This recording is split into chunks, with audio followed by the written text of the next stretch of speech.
আসসালামু আলাইকুম এভরিওয়ান, আশা করি সবাই ভালো আছেন। সো আজকের ভিডিওটা আসলে একটা ইনফরমেটিভ ভিডিও হতে চলেছে।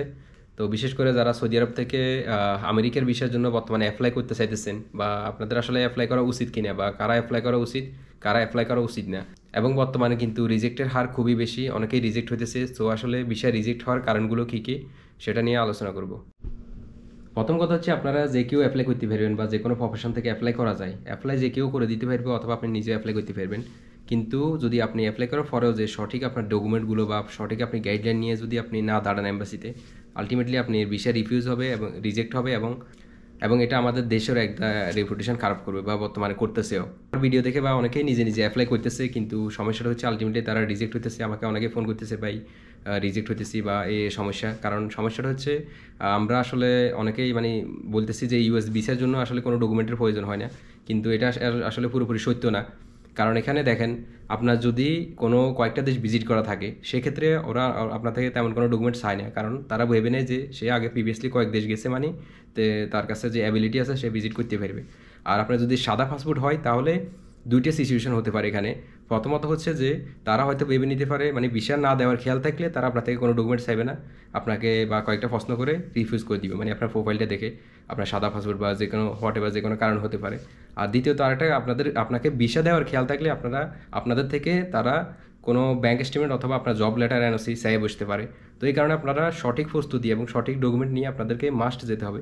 বিশেষ করে যাদের সাদা পাসপোর্ট, কোনো ট্রাভেল হিস্ট্রি নেই, আপনারা ব্যাঙ্ক স্টেটমেন্ট নেবেন, এনওসি নিয়ে যাবেন।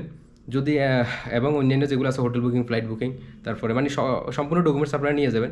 ওইখানে কোন কোন জায়গায় যাবেন, একটা ট্রাভেল আইটিনারি বানিয়ে নিয়ে যাবেন, ঠিক আছে? আর আপনাদের যাদের ইনকাম খুবই কম, এবং কি আপনি মোটামুটি ইংলিশ পারেন না, আপনারা কেউ অ্যাপ্লাই করবেন না। এবং কি যারা নতুন এসেছেন সৌদি আরবে, বিশেষ করে আপনারা 6-7 মাস হয়েছে বা 3-4 মাস হয়েছে, নতুন এসেছেন যারা, আপনারা অ্যাপ্লাই করবেন না। হয়তো আপনার টাকা ওয়েস্ট হবে, এবং এটা আপনার প্রবলেম হবে। আর আপনাদের যাদের জব পজিশন মোটামুটি ভালো আছে, হয়তো কোনো দেশে ভিজিট করা নাই, ইনকাম ভালো আছে, যেমন আপনি হোটেল ম্যানেজার, আপনি বিজনেস ম্যানেজার, আপনি বা কফিলের নামে দোকান করতেছেন, আপনি বা মোটামুটি ভালো ইনকাম করতেছেন, ভালো একটা পোস্টে আছেন, আপনি চাইলে B1-এর জন্য অ্যাপ্লাই করতে পারেন, যদি আপনার ট্রাভেল হিস্ট্রি না থাকে। তো B1 হচ্ছে, আমরা অনেকে এখানে কিন্তু বড় একটা ভুল ধারণা আছে। অনেকে মনে করে B1 হচ্ছে যারা ব্যবসায়ী, শুধু তাদের জন্য। বিষয়টা একেবারে সত্যি নয়।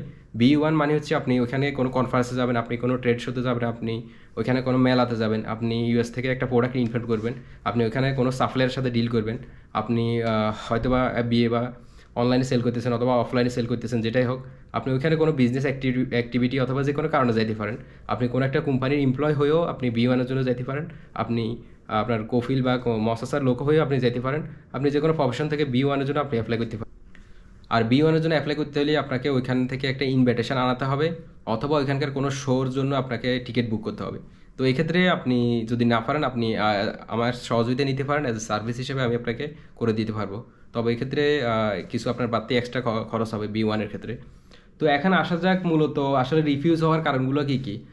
প্রথম কারণ তো যেটাই বলছিলাম একটু আগে, যে আপনাদের ডকুমেন্ট জনিত সমস্যা, যে আপনার সঠিক ডকুমেন্টগুলো আপনি অ্যাম্বাসিতে নিয়ে যেতে পারেন না। হঠাৎ করে অফিসার আপনার থেকে কোনো কিছু চাইয়ে বসলে আপনি দিতে পারেন না। তো এই কারণে বেশিরভাগ ক্ষেত্রে অনেকের বিষয়ে রিফিউজ হয়। এরপর হচ্ছে, অনেকের কনফিডেন্সের অভাবেও কিন্তু বিষয় রিফিউজ হয়। যেমন ওখানে গেলে এমনিতে একটা আতঙ্ক থাকে, ভয় ভয় কাজ করে, বা অফিসারের সাথে কথা বলতে অনেকটা থতো মতো খেয়ে যায় আর কি, একটা ভয় ভয় লাগে আর কি। তো অফিসারের এমনিতে সন্দেহ লাগে, এই কারণে অনেক সময় বিষয় রিফিউজ করে দেয়। এরপরে আরেকটা কারণ হতে পারে, অনেকেই ভিসা অ্যাপ্লিকেশন করার সময় বিভিন্ন ভুল করে থাকে, তো এই কারণেও ভিসা রিজেক্ট হতে পারে। এটা ছাড়া অনেকের ল্যাঙ্গুয়েজ জনিত সমস্যার কারণেও ভিসা রিফিউজ হয়, বা আরবি ইংলিশ দুইটাই না পারে। আপনি যদি কিছু নাই পারেন একেবারে, ওখানে যাই যদি দাঁড়িয়ে থাকেন, তাহলে তো আপনার প্রশ্নের উত্তর কী দিবেন আপনি। আবার অনেকেরই সাদা পাসপোর্ট এবং ট্রাভেল হিস্ট্রি না থাকার কারণেও কিন্তু ভিসা রিফিউজ হয়। আর আমি এটা বলছি না যে যাদের ট্রাভেল হিস্ট্রি নেই তাদের ভিসা হবে না, কিন্তু যাদের ট্রাভেল হিস্ট্রি আছে তাদের প্লাস পয়েন্ট থাকে আর কি, ভিসা পাওয়ার ক্ষেত্রে তারা অনেক এগিয়ে থাকে যাদের ট্রাভেল হিস্ট্রি নেই তাদের তুলনায়। আর এটা ছাড়াও যারা আপনারা রিজেক্ট হয়েছেন, তো আপনারা সাথে সাথে অ্যাপ্লাই করবেন না। অ্যাপ্লাই করলে আবার আপনি রিজেক্ট হতে পারেন। তো আপনারা একটু গ্যাপ দিয়ে, একটু প্রস্তুতি নিয়ে, আবার প্ল্যান করে, সঠিক ইনফরমেশান, সঠিক তথ্য এবং সঠিক ডকুমেন্ট নিয়ে আবার অ্যাপ্লাই করবেন, ইনশাল্লাহ। আর আমি চাই সবার বিষয় হোক, সবার জন্য শুভকামনা রইল। আর আপনার যদি ভালো প্রোফাইল থাকে, আপনি আমার সাথে কন্ট্যাক্ট করতে পারেন। আমি সম্পূর্ণ গাইডলাইন সহ আপনার সমস্ত ফাইল প্রসেস করে আপনাকে অ্যাপয়েন্টমেন্ট নিয়ে দিব, যা যা করার অ্যাডিশনাল ডকুমেন্ট অ্যারেঞ্জ করে দিব। আর আপনাদের অনেকেরই একটা অভিযোগ যে আমি মেসেজের রিপ্লাই দিই না বা রিপ্লাই দিতে অনেক দেরি করি। তো আসলে মূলত আমার যে হোয়াটসঅ্যাপ নাম্বার এটা হচ্ছে বিজনেস নাম্বার। এখানে 95% লোকই আসে মূলত ইনফরমেশন জানার জন্য। তো এটা আমি আসলে ফ্রি সময় আমি এটাতে রিপ্লাই করি, তবে করি না যেন এরকম না, একটু দেরিতে হলেও করি। আবার অনেক সাথে কন্ট্যাক্ট করি, ডাইরেক্ট ফোনও করি বিভিন্ন ক্ষেত্রে। তো যারা একান্ত হয়তো বা কোনো সার্ভিস নেই তাদেরকে আরেকটা পার্সোনাল নাম্বার দিয়ে দিই। তো সেক্ষেত্রে সেটাতে আবার আপনি কন্টিনিউয়াসলি কন্ট্যাক্ট করতে পারবেন, কারণ এক্ষেত্রে সরাসরি যোগাযোগ করা প্রয়োজন পড়ে। তো সবাই ভালো থাকবেন। আসসালামু আলাইকুম।